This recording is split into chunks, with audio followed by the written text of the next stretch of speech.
Olá a todos, eu sou Letícia Amaral, eu sou mãe atípica de 2 filhos autistas, advogada, ativista, presidente do MMA e também diretora fundadora do Congresso Internacional Autismo Sem Fronteiras. É uma grande honra para mim poder fazer parte desse congresso online idealizado principalmente para informar quem mais precisa, as famílias atípicas e os profissionais que atuam na área do autismo. Parabéns pela iniciativa, obrigada Dr. Gustavo pelo convite, obrigada Mariana, CBI pela oportunidade de falar sobre um tema que assusta, preocupa e tira o nosso sono, pelo menos da maioria de nós. Meu objetivo aqui é ter uma conversa com você, refletir, te levar à reflexão e também compartilhar algumas orientações práticas sobre esse tema, que é complexo, é um tema técnico-jurídico, mas muito importante e que não pode ser postergado. Eu vou te dar uma visão mais geral do que você pode fazer e deve fazer para assegurar a continuidade do cuidado do seu filho quando você já não estiver mais aqui. Principalmente porque muita gente pensa que planejamento sucessório é sobre bens, sobre patrimônio, mas não é só isso. O seu bem mais precioso é a sua família e, com certeza, o seu filho. E planejar, organizar a vida dele na sua ausência é o maior ato de amor. É blindar o seu filho, a sua família e os bens que você vai deixar de uma forma que ele não esteja vulnerável à vontade de terceiros. Eu costumo dizer que as mães atípicas deveriam ter sido feitas para ser eternas. Os pais e mães de crianças com deficiência deveriam sim durar para sempre. Mas essa não é a verdade. Nós somos humanos e a qualquer momento nós estamos sujeitos, a esses infortúnios da vida. E além disso, a gente sabe qual é o curso natural da vida. Geralmente somos nós, pais, que vamos ou partimos antes dos nossos filhos. E falar sobre planejamento sucessório é falar sobre continuidade, é falar sobre segurança. E é por essa razão que a gente precisa falar sobre esse assunto. Que todo mundo adia, mas não fica um dia sem pensar nele. Todos os dias, nós que somos mães principalmente, a gente acorda e dorme pensando o que vai ser do meu filho quando eu não estiver mais aqui. Quem vai cuidar dele quando eu não estiver mais aqui? Essa é a pergunta que todas nós nos fazemos todos os dias. E é uma pergunta que merece atenção e planejamento, tá?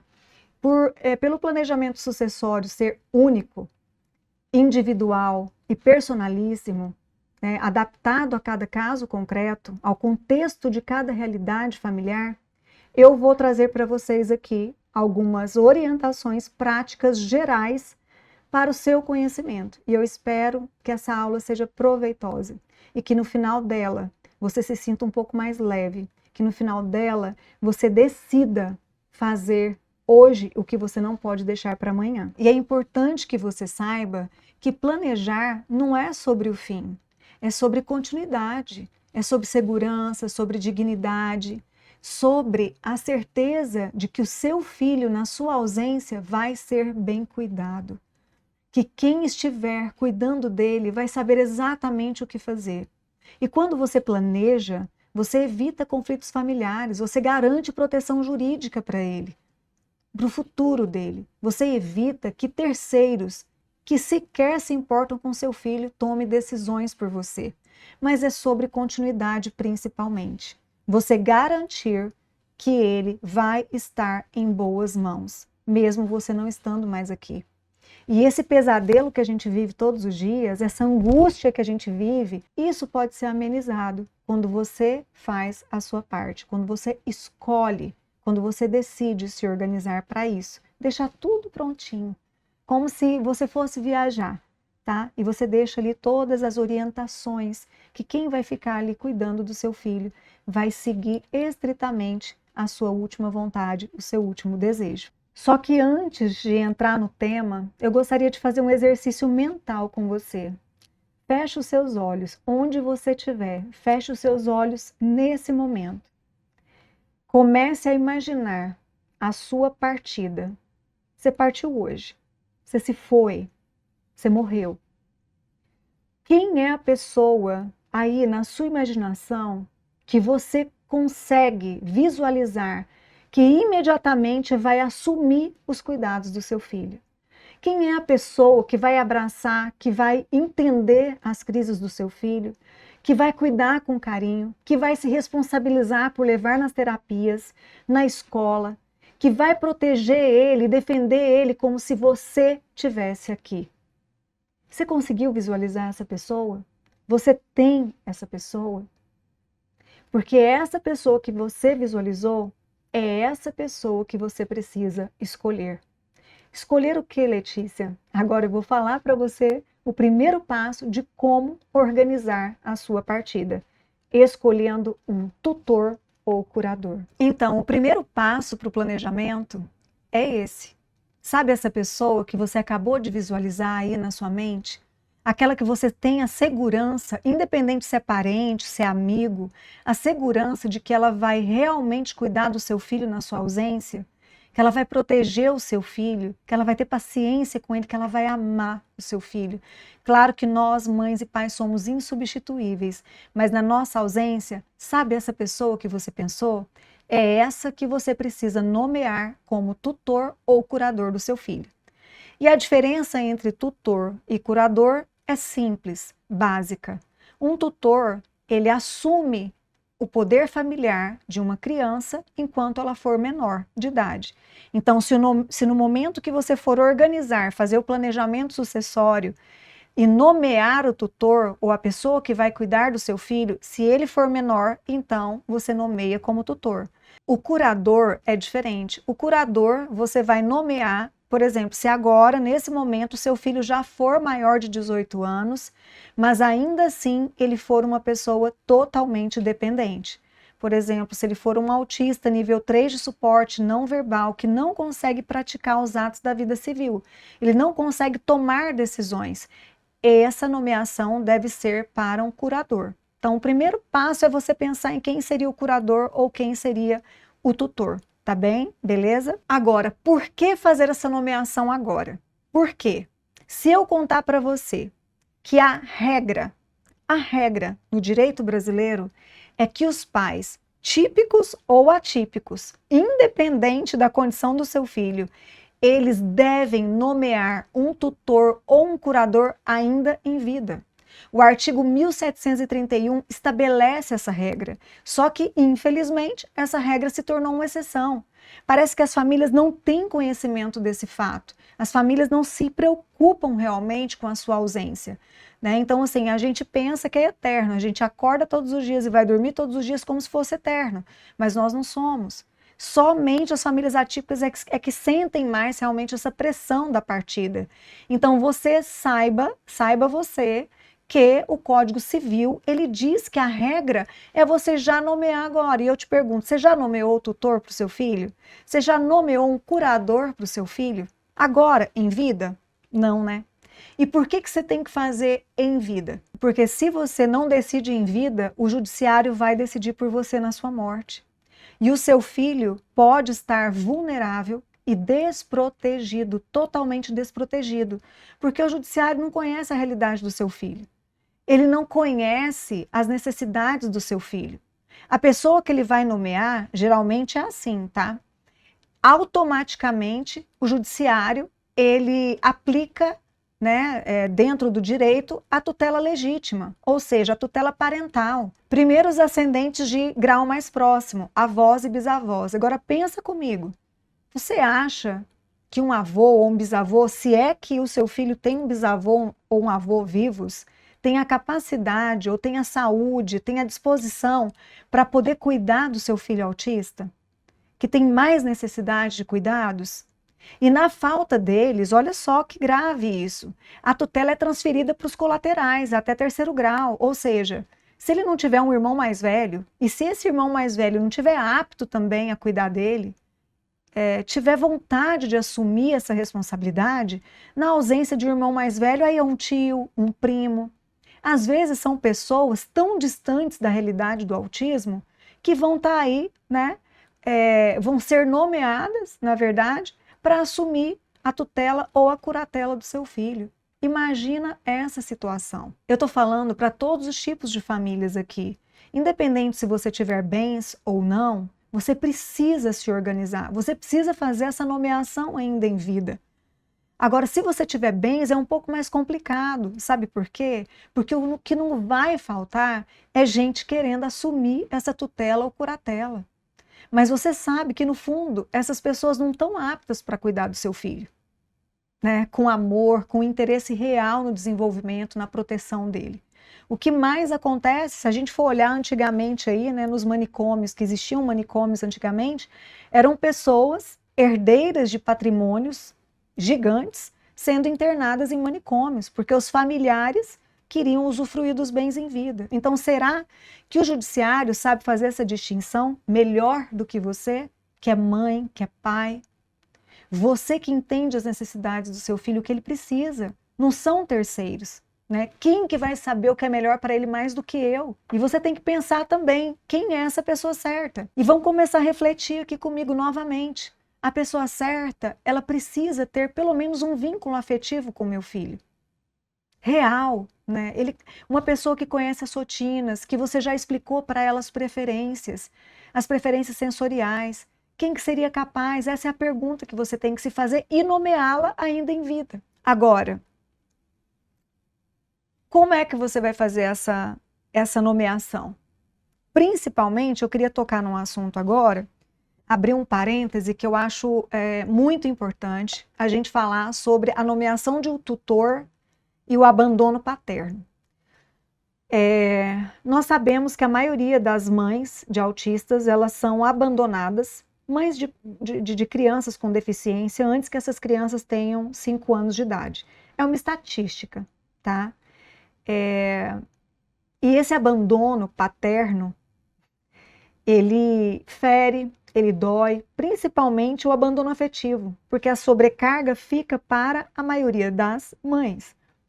O índice, né, o último índice aí, é de que mais de 70% das mães de pessoas com deficiência eram abandonadas. Então, assim, 70% é um número muito, muito expressivo. E essa pesquisa, ela foi publicada há mais de 10 anos.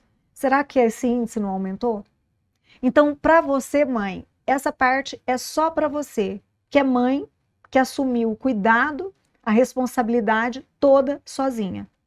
Como é que você vai fazer um planejamento sucessório, nomear um tutor, se o genitor do seu filho continua vivo? Por quê? Porque para que a nomeação da tutela aconteça e seja depois, obviamente, homologada judicialmente, é preciso que ambos os pais tenham morrido, certo? Em tese, o artigo fala na morte de ambos os pais. Então, esse tutor ou curador vai assumir a guarda e vai exercer o poder familiar desse indivíduo. Mas e se o pai é ausente? Se esse pai não se aproxima do filho, se ele não se envolve, se ele não sabe absolutamente nada, né, das necessidades dessa criança, do que realmente ela precisa, ou desse indivíduo, se ele simplesmente abandonou você, mas continua sendo o genitor, como é que você resolve isso? Por isso que a gente fala sobre planejamento. Planejar é exatamente isso. A primeira coisa que você tem que fazer, se você decidir hoje que você vai se organizar para sua ausência, é ingressar com uma ação, tá? Por abandono afetivo. Você precisa documentar. Você precisa deixar registrado que esse abandono, ele existe. Ou seja, esse pai, ele não exerce o poder familiar, porque ele renunciou a esse poder familiar, entende? Então você entendeu que mesmo que você tenha um genitor ausente, você ainda pode instrumentalizar, existem mecanismos para que você possa garantir a segurança do seu filho, física e patrimonial, depois da sua ausência, tá? Com um bom planejamento você consegue fazer isso. E qual que é o primeiro passo? Primeiro, essa pessoa que você pensou aí na sua mente, né, que poderia ser o tutor ou o curador, você precisa formalizar isso, tá? Primeira coisa, você tem que ter uma conversa séria. Você tem que chamar essas pessoas que vieram à sua mente, essas pessoas que você sabe que você pode confiar e conversar com elas a respeito dessa possibilidade de eles assumirem a guarda do seu filho e essas responsabilidades quando você partir. Essa conversa ela tem que ser muito bem alinhada, né? Com expectativas realísticas, tá? Do que realmente esse tutor ele pode assumir e o que ele não pode assumir. E também existe uma outra possibilidade. Não precisa ser necessariamente só um tutor e um curador, tá? Saiba que você pode ter um plano B, um plano C, não somente o plano A. Então, você pode nomear alguns tutores com responsabilidades distintas, tá? E instrumentalizar isso de forma documental. E como você vai fazer isso? Através do instrumento mais indicado no planejamento sucessório, o testamento. E o testamento público, ele é a maior ferramenta do planejamento sucessório. Deixa eu só abrir um parêntese para você entender. O planejamento sucessório, ele é como um livro com vários capítulos. O testamento, ele é um desses capítulos, tá? E eu acredito que seja um dos últimos, né, capítulos desse livro. Você já está encerrando todo o planejamento que você já fez e você vai reduzir isso numa redação, num termo. Você vai escrever absolutamente tudo que você quer que seja realizado depois da sua partida. Todas as regras de cuidado, de convivência, regras de destinação patrimonial, tudo isso num testamento. E por que o testamento público, ele é o mais indicado? Onde que eu faço o testamento público? Você vai até um cartório de notas, você vai ser auxiliada por um tabelião e ele vai lavrar esse documento, essa redação, essa carta que você escreveu, que você deixou para que a sua última vontade seja atendida e seja respeitada. Existem vários tipos de testamento, mas o testamento público ele é o mais indicado porque uma vez que você lavra esse testamento em cartório, o cartório é comunicado ao colégio notarial através do SENSEC, sendo então uma segurança, porque hoje não se faz mais inventários nem judiciais, nem extrajudiciais, sem a consulta nessa base nacional de testamentos, ou seja, é mais uma segurança de que a sua vontade vai ser respeitada. Quando você faz um testamento público, você tem mais essa segurança. Uma dica muito importante é você deixar também, né, uma cópia do testamento público com o tutor da sua preferência, o tutor que foi nomeado por você ou o curador que foi nomeado por você. Uma pergunta que a maioria faz, né? Eu preciso de advogado para lavrar esse testamento em cartório? Não, você não precisa de advogado para lavrar o testamento em cartório. Mas você vai precisar de um bom advogado técnico para te ajudar a construir a redação desse testamento. Pensa que o testamento ele é uma carta. Essa carta ela precisa ser redigida de forma muito clara, muito precisa, com todas as condições, com todos os detalhes importantes da sua vontade. Sobretudo, eu vou te colocar aqui alguns exemplos do que você pode colocar, tá, no texto do testamento. E é extremamente importante que você entenda que você não vai estar mais aqui. Ou seja, você vai ter que escrever de uma forma que quem estiver aqui possa ouvir a sua voz sem ter uma interpretação diversa do que você pediu. E geralmente quem vai ouvir essa voz, né, na verdade quem ouve essa voz é um juiz. Porque depois do seu falecimento se ingressa com uma ação para que esse testamento tenha validade jurídica e que esse tutor ou curador seja nomeado judicialmente. Tá? Mais para frente eu vou explicar para vocês como funciona. Mas então, para que tenha validade jurídica, essa redação não pode ter nenhuma nulidade. E para que não tenha nulidade, você precisa de um bom advogado, tá? Então, assim, o ato de lavrar o testamento em cartório, você não precisa de advogado.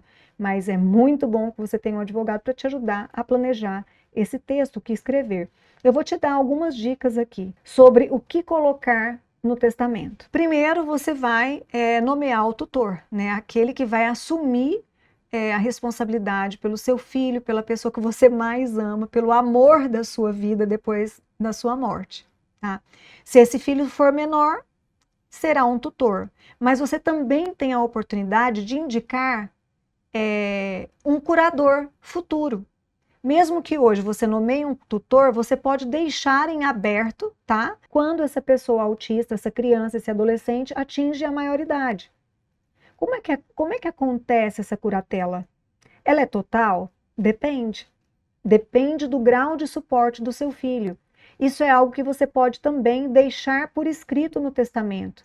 Caso o meu filho, futuramente, ao atingir a maioridade, não seja uma pessoa capaz de exercer os atos da vida civil, se ele não tiver autonomia, se ele ainda não tiver conseguido atingir a sua autonomia, se ele não for capaz de ter um emprego, um trabalho, e se ele precisar de suporte significativo, eu nomeio tal curador. E esse curador, dependendo do grau de suporte que esse indivíduo vai precisar, ele vai atuar para dar esse suporte. Talvez administrar os bens, porque existem dois tipos de curatela, dois tipos de tutela: curatela patrimonial, curatela existencial e pessoal. A curatela existencial e pessoal, aquele curador, ele vai cuidar das atividades pessoais e sociais daquele indivíduo. Levar para o médico, ajudar nas atividades da vida diária, se responsabilizar por ele. O curador apenas patrimonial, suponhamos que esse indivíduo seja um autista nível 2 de suporte, como a minha filha Micaela. Ela consegue se comunicar, mas ela não tem ainda a capacidade de entender sobre decisões, contratos, administração das suas finanças, do dinheiro, né, da sua herança. Então, ela pode, com certeza, ser alvo fácil, ela pode ficar à mercê, né, de terceiros com más intenções, pessoas que vão tentar, talvez, dilapidar o patrimônio, ou talvez se aproveitar da condição dela. Então, quando isso acontece, esse curador assume essa área administrativa e financeira. Então, tudo isso é preciso ter previsão dentro do testamento, tá? Eu só estou te dando um exemplo aqui. Bom, se for um autista nível 1 de suporte, que ele consegue exercer as atividades da vida civil normalmente, ele tem essa capacidade, esse discernimento, então ele não vai precisar de um curador, né? Ele vai precisar de um tutor se caso a época da sua morte ele ainda for menor. Mas, né, essa tutela, ela se encerra a partir da maioridade. Certinho? Compreendido? Vamos para o próximo aqui. Outra dica, então. Eu falei para vocês que eu iria falar sobre alguns pontos que vocês podem escrever como exemplo, né? Bom, vamos começar pelas regras de proteção, tá? No planejamento, quando você for construir esse texto, essa cartinha de amor, essa cartinha de cuidado, para quem vai ficar aqui cuidando do seu bem mais precioso, você pode colocar umas regras de proteção. Quem vai ser responsável pela administração? Quem vai usar tal recurso? Se você vai destinar, por exemplo, 50% dos seus bens ou dos seus recursos para educação e saúde daquele filho com deficiência. Eu estou falando em caso de haver outros herdeiros também, né? No seu falecimento, você só tem um filho? Ele é o único filho com deficiência? Parte do seu patrimônio, você pode deixar ali registrado nesse testamento que você quer que até 50% do seu patrimônio ou 50% de investimento X ou investimento Y seja destinado unicamente para o pagamento ou custeio da educação, das terapias, tudo em relação à saúde do seu filho. Você pode também colocar ali diretrizes do cuidado dele. Quais são as preferências? Quais são os profissionais, a equipe profissional que você gostaria que cuidasse do tratamento dele? Se você quer manter essa equipe, ou se você quer nomear um tutor específico para tomar essas decisões. Às vezes você pode, não sei, combinar com alguém que tenha conhecimento sobre autismo e você queira deixar essa pessoa responsável pela tomada de decisão em relação às terapias, em relação à educação. Tudo isso detalhadamente você pode fazer. Tem um ponto aqui muito importante. Você tem seguro de vida? Você já fez um seguro de vida? Você já pensou na possibilidade de você fazer um seguro de vida? É algo que você pode colocar no seu testamento. Ai, Letícia, eu não tenho bens, eu não tenho condições. Tudo bem. Agora pare e pensa. Se para você está difícil, imagine para o tutor ou curador que vai assumir todas as suas responsabilidades para cuidar bem do seu filho. E se ele não tiver recursos, sabe esse encargo? Esse encargo é pesado. A gente não pode negar isso.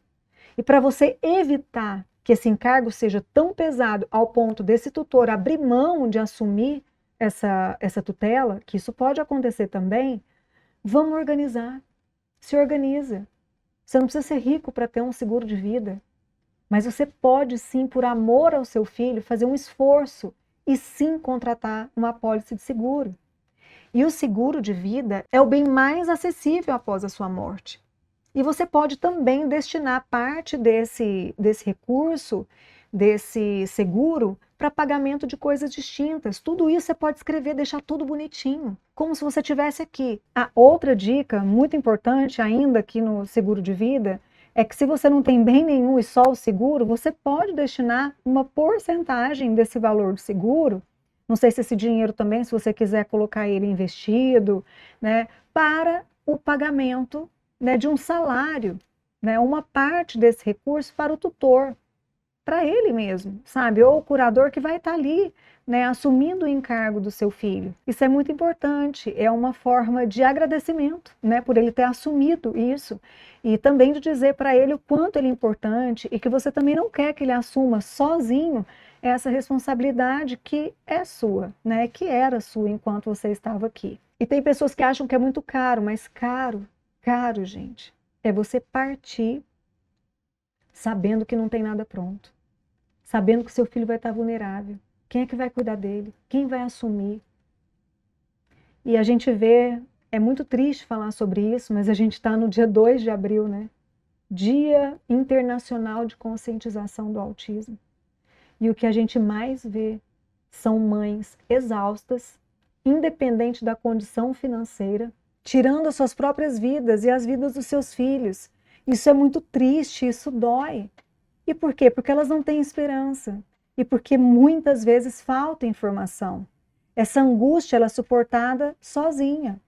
E não deveria ser assim. E o planejamento sucessório, quando ele é feito de uma forma técnica, acompanhada por alguém que realmente sabe, por um advogado que sabe o que está fazendo, sabe esse peso de achar que a qualquer momento você pode eventualmente ter um acidente, falecer por qualquer coisa, seu filho vai ficar sozinho no mundo, desamparado, ele pode ser evitado. Você pode e deve buscar ajuda.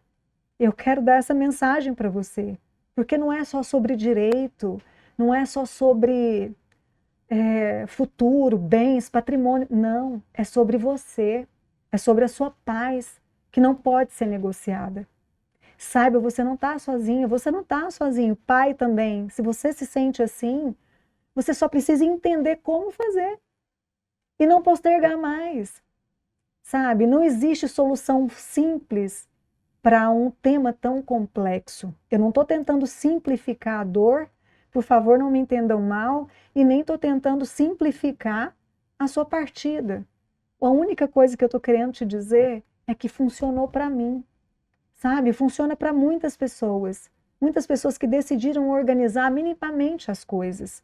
Pessoas que começaram a contar para as outras esse medo desesperador que elas têm de morrer e não saberem com quem vai deixar o filho.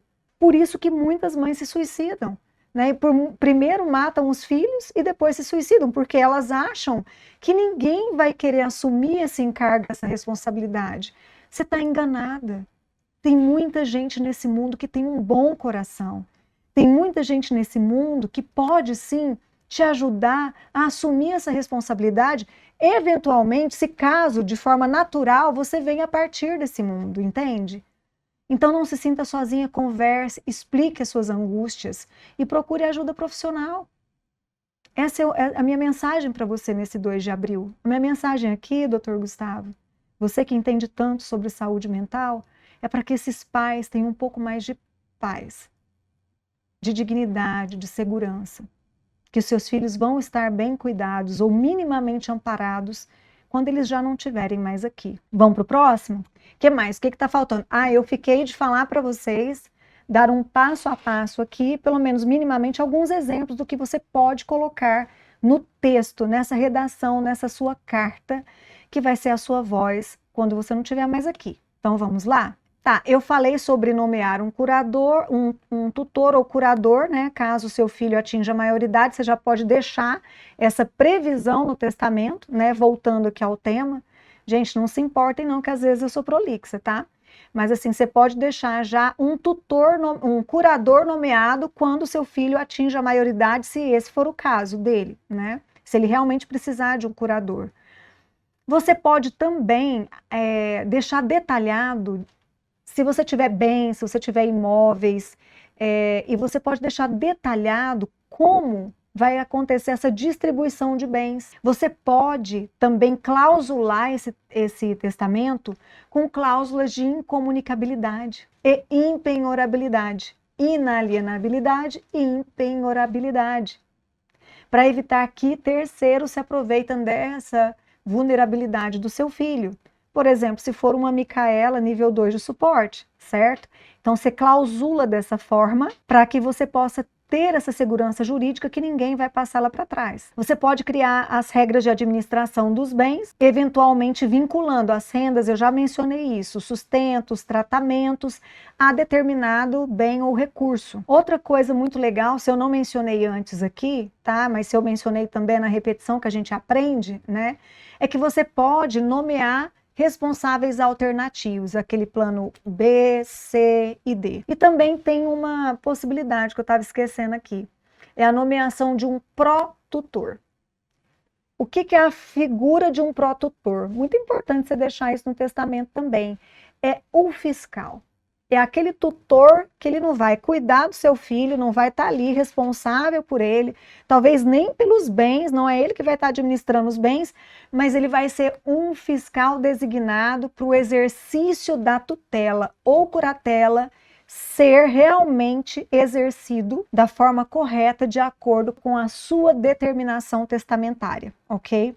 É muito importante que você tenha essa figura ali, aquela pessoa que vai constantemente passar um relatóriozinho para o juiz, né, que vai acompanhar também todo esse processo, de que os tutores nomeados, curadores nomeados, estão realmente seguindo, administrando, cuidando desse tutelado ou curatelado de forma digna, de forma responsável, de que essa criança, esse adolescente ou esse adulto, né, esse indivíduo autista está realmente sendo bem cuidado e que o patrimônio dele está sendo administrado de forma a favorecê-lo, que não haja dilapidação dos bens ou mau uso dos bens. Inclusive, você pode colocar também aí uma cláusula de destinação de bens para evitar uma destinação equivocada. Então, tudo tem que ser muito bem explicadinho. Tudo tem, sabe, com riqueza de detalhes. Você tem que detalhar de forma precisa o que você quer, para não ter dúvida, ninguém ir lá e falar, não, não é assim que ela queria, não é dessa forma, outros herdeiros vir a contestar o que você colocou, não. Tem que estar tudo muito detalhado, muito bem amarrado para não acontecer esse tipo de coisas. Outra dica que eu quero te dar é que quando você faz um testamento, anualmente, tá, em vida, né? Óbvio que depois que a gente morre não tem como fazer isso, mas anualmente você precisa fazer uma revisão periódica desse testamento. Por quê? Porque não é só uma vez, eu fiz um testamento, estou em paz, está tudo certo. Não, as necessidades do seu filho podem mudar, a situação daquele tutor que você nomeou pode mudar, pode acontecer alguma questão fática. Gente, a vida é muito dinâmica. E por ser dinâmica, a gente precisa estar preparado para fazer mudanças, ajustes. Às vezes teve aí uma mudança patrimonial na sua vida, vamos supor, né? Hoje você fez um testamento, você não tem nada, mas amanhã você ganha na Mega Sena, pensou? Então aí você vai ter que fazer essa revisão do seu testamento para você destinar esses bens. É engraçado, mas pode acontecer, gente. É raro, mas acontece, bem de vez em quando na vida de algumas pessoas aí, né? Então, esses detalhes são muito importantes. Lembra que eu falei para vocês que a sua redação, que o testamento era um capítulo de um livro, talvez o último capítulo desse livro, do planejamento que você já fez, e você vai colocar todo esse planejamento, todas as suas vontades em diferentes áreas da vida do seu filho, dentro desse texto. E esse texto precisa estar coeso, ele precisa estar tecnicamente obedecendo todas as regras, né, legais dentro do direito civil, do direito sucessório. Por quê? Porque não existe tutor ou curador sem um ato judicial de nomeação. O que é isso, Letícia? O que é isso? É que depois que você morrer, se você tiver um testamento lavrado em cartório, tiver nomeado um tutor ou curador, ele tem um prazo, tá, de 30 dias para ingressar com um pedido destinado ao controle judicial, ou seja, ingressar com essa ação, né, para que o judiciário possa homologar e nomear judicialmente essa pessoa, essas pessoas que você escolheu para dar continuidade a esse cuidado do seu filho, dos seus bens. E a primeira coisa que esse juiz vai fazer é ler o seu testamento, ele vai ler o texto. E dependendo da interpretação desse texto, tá? Ele vai dizer sim, ou ele vai questionar, ou alguns herdeiros podem contestar, tá? Então é preciso um ato judicial de nomeação. Não é só deixar um testamento. Depois de lavrado o testamento, em caso da sua morte, tá, da sua ausência, ele precisa ser homologado judicialmente e vai ser fiscalizado, sim, inclusive pelo Ministério Público também, porque a gente está falando de menores e a gente está falando de pessoas com deficiência. Então, gente, planejamento sucessório significa, além de tudo, de todas essas informações básicas que eu dei aqui para vocês, escolher com cuidado quem vai cuidar do seu filho, do seu patrimônio, ajustar a escolha ao grau de suporte que ele precisa, proteger o seu filho contra abusos, manipulações, decisões precipitadas, diminuir conflitos, né, entre os irmãos, entre os herdeiros, transformar o seu cuidado de hoje numa proteção concreta para o futuro dele. E nada disso, tá, precisa e nem deve ser feito sozinho, como eu havia dito. Então é fundamental a busca por essa ajuda de profissionais especializados, tá? Afinal, você não pode deixar o futuro do seu filho ao acaso, ou apenas nas mãos do judiciário, como eu havia dito. Você tem que usar o que a lei oferece. Planeja a sua vida, registra a sua vontade, construa juridicamente essa rede de apoio que ele vai precisar quando você não estiver mais aqui. E planejar, mais uma vez, é a forma mais sublime de amar, de maneira responsável. Então não adie essa decisão, porque infelizmente, como eu disse, nós não somos eternos. Deveria ser proibida a morte de pais e mães de autistas, mas infelizmente não é. É o curso natural das coisas, né? Eu quero aproveitar esse momento, tá? Agradecer a atenção de vocês. Eu espero ter contribuído, pelo menos, nesse Dia Internacional de Conscientização do Autismo, para conscientizar as famílias típicas e atípicas da importância de vocês nomearem alguém que vai assumir a sua responsabilidade, a guarda do seu filho, a tutela do seu filho, a curatela do seu filho na sua ausência, tá? Importante essa conscientização, porque quase ninguém fala sobre isso e é, mais uma vez, o que mais aterroriza a gente. E eu quero aproveitar essa oportunidade para fazer um convite para você. Lembram? Eu disse que eu era diretora fundadora do Congresso Científico Autismo Sem Fronteiras aqui em Goiânia, que vai acontecer, inclusive, a segunda edição nos dias 18 e 19 de abril aqui em Goiânia. E lá eu vou dar uma palestra completa, rica em detalhes, sobre o direito de morrer em paz. E lá eu vou compartilhar com vocês de forma gratuita. Quem tiver no congresso vai ganhar esse guia prático com informações essenciais para você começar o seu planejamento. Um modelinho de testamento que você pode adaptar pelo menos para te dar um norte e mais segurança e conhecimento para que você possa até procurar ajuda depois já com algumas informações importantes. Então, se você ainda não adquiriu adquirir o seu ingresso. Você não pode perder essa oportunidade de assistir a minha palestra e também mais de 19 palestras com as maiores autoridades nas áreas da saúde e educação do Brasil e do mundo no Congresso Autismo Sem Fronteiras. Então vai lá no link do nosso Instagram, no link da bio, autismo.sf, e adquira o seu ingresso. Lá vai ter o link de compra disponível na bio. Eu espero ter ajudado, ter contribuído para abrir um pouco a mente e o coração de vocês para uma realidade que não pode ser adiada e que precisa ser planejada urgentemente. Obrigada a todos, obrigada, Dr. Gustavo, Mariana, por essa oportunidade.